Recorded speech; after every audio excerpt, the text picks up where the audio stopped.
ஆண்டவரும் உலக ரட்சகர் மீட்பெருமா இருக்கிற இயேசு கிறிஸ்துவின் அற்புத நாமத்தினால் யாவருக்கும் மீண்டுமாய் காலை வாழ்த்துக்கள். இன்றைக்கும் வாழ்வு தரும் உணர்வு வழியாய் உங்களை சந்திப்பதில் மிக்க மகிழ்ச்சி. கர்த்தர் உங்களோடு கூட இடைப்படுவாராக. ரோமருக்கு எழுதின நிருபம் 6ஆம் அதிகாரம் 1-5 முடிய இறைப்பகுதிகளை வாசிக்க கேட்போம். ஆகையால் என்ன சொல்வோம்?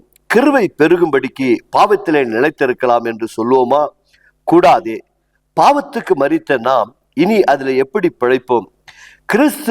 இயேசு கிறிஸ்துக்குள்ளாக ஞானஸ்தானம் பெற்ற நாம் அனைவரும் அவருடைய மரணத்துக்குள்ளாக ஞானஸ்தானம் பெற்றதை அறியாமல் இருக்கிறீர்களா?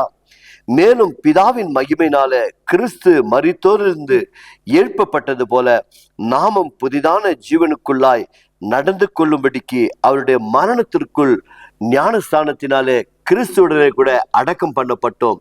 ஆதலால் அவருடைய மரணத்தின் சாயலில் நாம் இணைக்கப்பட்டவர்களானால் அவர் உயிர்த்தெழுதலின் சாயலிலும் இணைக்கப்பட்டிருப்போம். செபிப்போமாக. கிருபை உள்ள நல்ல ஆண்டவரை, இந்த காலை வேளைக்காக மீண்டுமாய் நன்றி செலுத்துகிறோம் ஐயா. அநேக குடும்பங்களில் ஆண்டவரை, என் பிள்ளைக்கு இந்த வருடத்துல ஒரு நல்ல வாழ்க்கை அமையுமா, திருமணமாகி பல வருடங்களாய் காத்திருக்கிற பிள்ளைகளுடைய கர்ப்பத்தின் கனி ஆசீர்வதிக்கப்படுமா என்று சொல்லி ஏக்கத்தோடு பார்த்திருக்கிறார்களப்பா. கர்த்தாவே, என் தேவன் மனம் இறங்கி இந்த வசனங்களை ஒவ்வொரு நாளும் கேட்டு உடைய பிள்ளைகளுடைய நாமத்தின் மேல் நம்பிக்கை வைத்திருக்கிறபடியால் திருமணமாகாமல் வயது கடந்து கொண்டு இருக்கிற பிள்ளைகளுக்கு நல்ல ஒரு வாழ்க்கை துணைகளை அமைத்து கொடுக்கும்படியா செபிக்கிறோம்.